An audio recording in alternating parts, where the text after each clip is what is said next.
Let's take a look at some refreshing soda recipes using the InstaCuppa portable soda maker.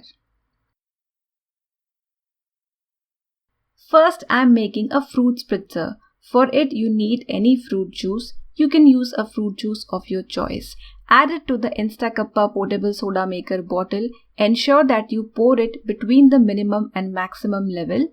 Insert the soda capsule in the soda maker attachment and place it on your soda maker bottle. Gently twist it clockwise to start releasing the carbon dioxide. Wait till you stop hearing the fizz sound, and there you go. You're ready to serve your spritzer right away. The remaining can be stored with the cap on in your refrigerator. Enjoy the chilled drink.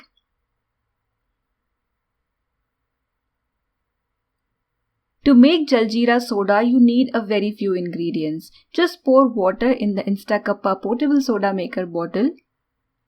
Add some Jaljeera powder. You can add Jaljeera powder to your taste. Place the soda maker attachment and turn it clockwise to release the carbon dioxide.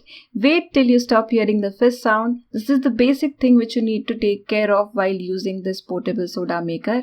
And there you go. Your Jaljeera soda with a fizz is ready to serve.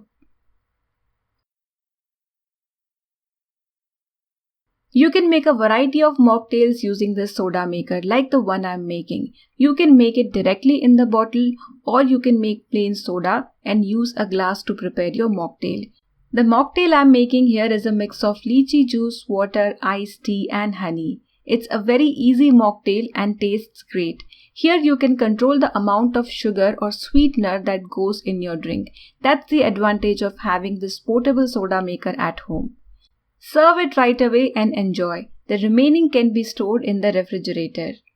To prepare it separately in a glass, add all the ingredients of your choice and then prepare plain soda with just water in your InstaCuppa soda maker and add the soda to your glass. You can follow any of the two methods as per your convenience.